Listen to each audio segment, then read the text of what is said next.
गर्दन कटा सकते हैं, बीजेपी को वोट नहीं देंगे। सरकार कोई भी गलत काम करेगी, अगर आंदोलन वाले आंदोलन नहीं करेंगे तो क्या कलाबाजी करेंगे? तुम अभी 50 ग्राम नारकोटिक्स लेके जाओ, कोई भी कुत्ते की तरह सूंघ के तुम्हें पकड़ लेंगे। एक बात तो बताओ, मेरे 20 कुंटल गेहूं पैदा हो गया, 5-4 कुंटल तो मैंने घर में खाने के लिए रख लिया, 15 कुंटल मेरठ से दिल्ली जाऊं बेचना, बम्बई कहाँ बेचूं? लुका कहीं भी बेच लेना।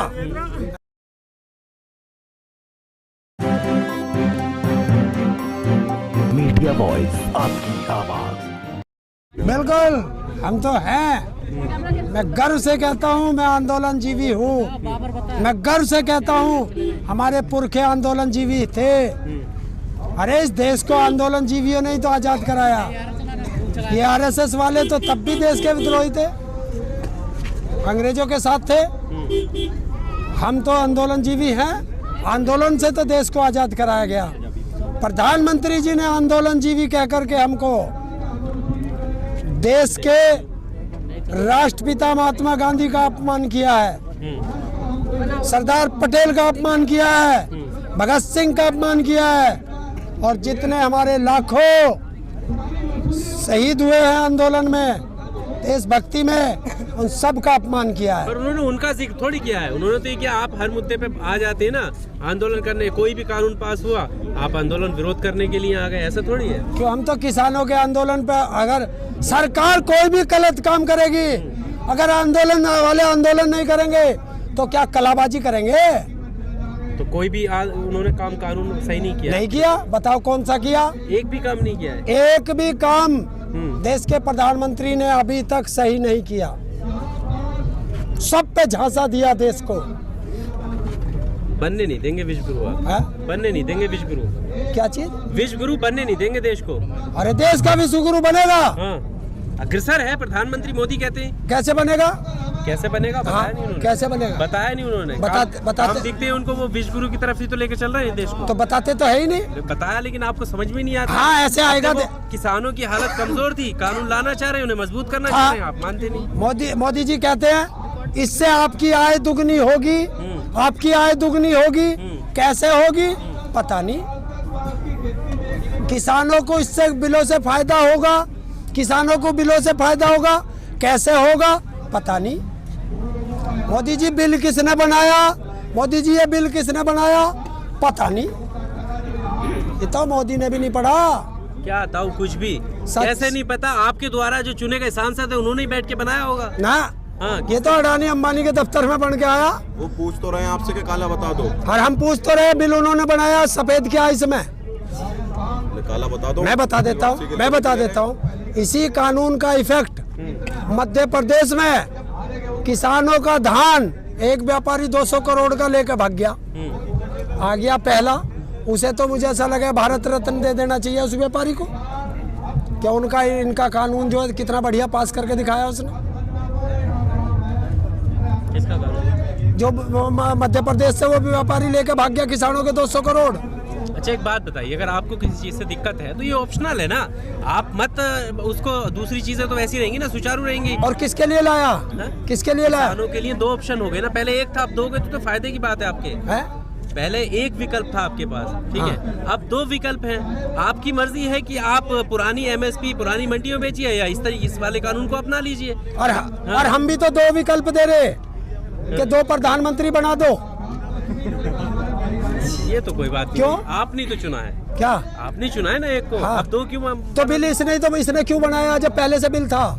फायदे के लिए। किसका फायदा इससे? किसानों का। ऐसा है, मैं बता देता हूँ क्या फायदा। पहले किसान आंदोलन कर रहे हैं, किसान नहीं टूट पाए, जितने जत्थेदार थे उन्हें नहीं खरीद पाई सरकार, पूरे जोर लगाए, हम पे अलग अलग एलिगेशन लगाए, खालिस्तानी है, पाकिस्तानी है, टुकड़े टुकड़े क्या क्या कहा गया हमें, वो इनका नहीं चला। अब इन्होंने नया नारा दिया है कि बड़ा किसान और छोटा किसान। उससे क्या मतलब है? उससे क्या मतलब? ये प्रधानमंत्री से पूछो, वो कह रहा है ये छोटे किसानों के लिए लाया हूँ।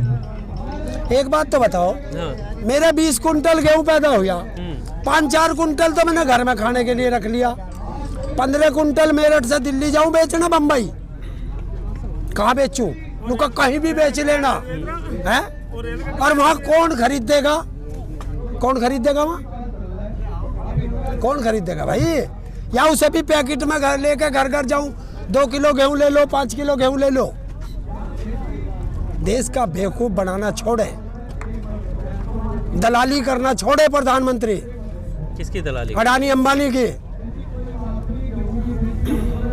आप लोग बेवकूफ बन रहे हैं तभी तो वो बना रहे हैं। 2018 में इसी बॉर्डर पे लाठी डंडे खा के किसान गए थे, 2019 में फिर हाँ, बैठा दिया। वो एक छोटा आंदोलन था, आज देश का आंदोलन है, पूरे देश का आंदोलन है। पूरा देश लगा हुआ है इस आंदोलन के लिए। ये किसानों के लिए नहीं है, ये देश की 80% जनता के लिए है। भूखी मर जाएगी 80% जनता। इस कानून के अंदर है कि जब महंगाई 200% बढ़ जाएगी तब सरकार दखल देगी। जब 1 रुपए की चीज 200 रुपए में मिलेगी, सरकार तब दखल देगी। जब 1 रुपए किलो का गेहूं 200 रुपए किलो में मिलेगा, क्या आप खरीद सकते हो या ये गरीब खरीद सकता है जो रोज कमाता है, रोज खाता है? तो देश 2 महीने से ज्यादा का टाइम हो गया आपको यहाँ बैठे हुए। अब आप गांव-गांव अलग-अलग जगह जा रहे हैं, पंचायतें कर रहे हैं, तो उससे फर्क पड़ेगा आपको? लगता बहुत है पड़ेगा। क्या फर्क? उससे बहुत। देखिए, जिन लोगों को अभी जो किसानों से अलग थे, जो 80% जनता और अलग है, मजदूर है, मध्यम वर्ग है, उनको बताया जा रहा है कि ये सरकार तुम्हारे लिए ये जहर की पुड़िया लेके आई है। बताना तो पड़ेगा, क्योंकि सरकार तो बताएगी नहीं, उसके दलाल मीडिया तो बताएगा नहीं, तो जनता को पता कैसे चलेगा? राजनीति जमीन तैयार कर रहे हैं आप। राजनीति क्या करनी? राजनीति तो हम पहले से करते आए। अरे जब से हम 18 साल के हुए तब से राजनीति करे। हर आदमी वोटर है, आप वोटर नहीं हो? आप किसी को वोट नहीं देते? बिल्कुल देते हैं ना। भी तो दिया हाँ, तो ये तो सबका है। मैंने बीजेपी को वोट नहीं दिया। अभी आप ही कहते हैं, कई इंटरव्यू में आपने कहा कि बीजेपी को वोट दिया मैंने। मेरे एक भी इंटरव्यू में दिखा दो, जब से पैदा हुआ मैं ही नहीं, मेरे परिवार का कोई आदमी बता दे कि बीजेपी को वोट दिया। बीजेपी को गर्दन कटा सकते हैं, बीजेपी को वोट नहीं देंगे। वजह देशद्रोहियों को वोट क्यों दे भाई? कितना बड़ा आप देशद्रोही कह रहे हैं, वो आपके लिए राम मंदिर बना रहे हैं। वो आपके लिए राम मंदिर बना रहे हैं। आप राम मंदिर बनाने से मुझे रोटी मिल जाएगी? राम मंदिर बनाने से तेरा पेट भरेगा?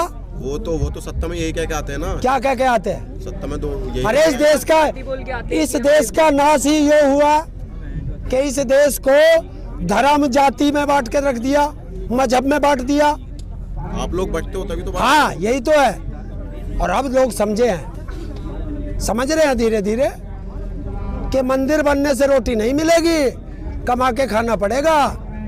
पर वो मैनिफेस्टो में जो लिखा था वो आपने भी देखा होगा ना, तभी ना वोट किया जनता ने। तो मैनिफेस्टो ये मोदी तो ये भी कहता था तो 2 करोड़ रोजगार दूंगा हर साल।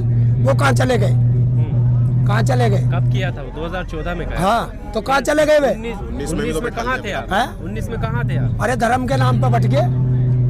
सच्चाई है, धर्म के नाम पे बटे लोग। फिर अब नहीं बटेंगे, पता चल रहा है धीरे धीरे। देखिए, ठोकर लगती है, 1 बार लगेगी, 2 बार लगेगी, बार बार ठोकर नहीं खाएगा देश का नागरिक। अमित शाह का स्टेटमेंट नहीं सुना आपने? क्या सुना बताओ? 2050 तक राज करने वाले। क्यों, ये भविष्यवक्ता है? 2050 तक तो ये जिंदा भी ना रहने का। कैसे है? कितने साल का हो रहा? हमें नहीं पता। नहीं तो ये बता, जब तुम्हें इतना पता। बताइए। अरे 50-60 साल का तो हो रहा होगा। तो पार्टी तो रहेगी ना उनकी? पार्टी तो रहेगी। क्यों रहेगी भाई पार्टी? क्यों? पार्टी खत्म हो रही है? अरे इनकी तो 303 है, 450 वाले नहीं रहे। 450 भी तो आई थी एक की। जनता ने नहीं चुना ना। और जनता इसे नहीं चुन देगी। अभी देखो ना, सब क्या? जो वो काम करते शायद उनके पक्ष में, तभी ना उन्हें वोट मिलता है। क्यों? तो दिल्ली में भी वोट मांगता फिर रहा था, घर घर मोंडे मोंडे पर्चे बांटता फिर रहा था। यहाँ उसकी माँ क्यों ना मरी? बता, क्यों ना मरी? यहाँ भी कह रहा था अब की बार दिल्ली पार। अरे सारी जनता ने पकड़ा इसका टेंट बजा और जमुना में धकेल दिया। पश्चिम बंगाल जीत के आने वाले हैं। पश्चिम बंगाल। यार मैं रहूं यूपी में, यूपी की बात कर ले मेरे से। चलिए ठीक है, चलो यूपी में। पश्चिम बंगाल तक जान दे भाई। इनके पास एक मशीन है, उसे फिक्स कर दे। अब ईवीएम को दोष दोगे, यही तो बात है। ईवीएम दोषी। भूल जाते हो, वोट करते हो, फिर ईवीएम को दोष नहीं है। ईवीएम में है। वोट नहीं दिए। देखिए, जितने ये बताते हैं उतने ही क्यों आवे। कौन से भविष्यवक्ता? भरोसा है जनता पे, उन्हें चुन रही है जनता, उन्हें वोट कर रही है। वो 250 सीट, वो 350 सीट का ही भरोसा था, बाकी का नहीं था। जितना था उतना ही बताया उन्होंने। अब इन्हें बंगाल में एकदम से 0 से 200 पे पहुंच गए। होगा, भरोसा है उन्हें। कैसे? एकदम 200 पे पहुंच जाएंगे तो क्या हुआ? है? तो क्या हुआ? हाँ बिल्कुल ऐसे ही पहुंचेंगे। मैं जब बताऊं कैसा भरोसा, जैसा अमित शाह को अपने बेटे पे भरोसा, 50,000 से 1 साल में 80 करोड़ कर दे, ऐसे भरोसा। कैसे हो? ऐसे भरोसा कि आज तक आरबीआई ये नहीं बता पाई कि काला धन में कितना धन आ गया वापस। बताओ, है? मोदी कहता है काला धन बंद कर दूंगा, 1000 और 500 का नोट बंद करता है और 2000 का चला दे।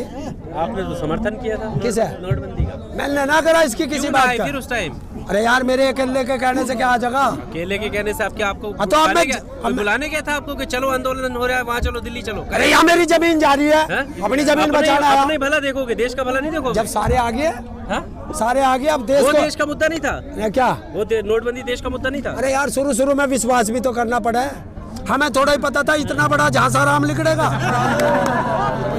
कि हर मुद्दे पे झांसा देगा। भूल जाओगे, भूल जाओ। अब नहीं भूलेगा, एक झांसे में भूल जाओगे। अब नहीं भूलेगा। ये 200 से ज्यादा शहादत हमेशा उसे याद रहेगी। आज बरसी है, क्या कहना चाहेंगे? लास्ट सवाल। शहीदों की चिताओं पर लगेंगे हर बरस मेले, वतन पर मरने वालों का यही बाकी निशा होगा।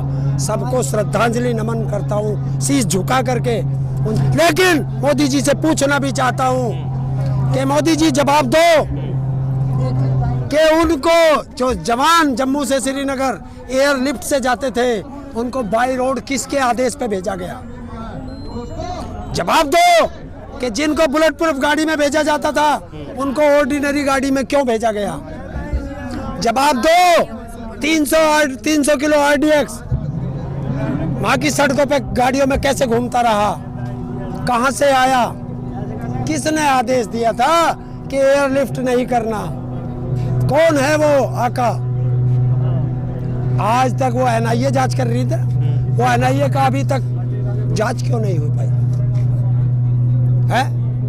तुम अभी 50 ग्राम नारकोटिक्स लेके जाओ, कोई भी कुत्ते की तरह सूंघ के तुम्हें पकड़ लेंगे, और 300 किलो नहीं सूंघ पाए। किसने हाथ बांध के रखे हैं? 2019 का चुनाव जीतने के लिए हत्या कराई गई थी 44 जवानों की। ये है वहां का सच।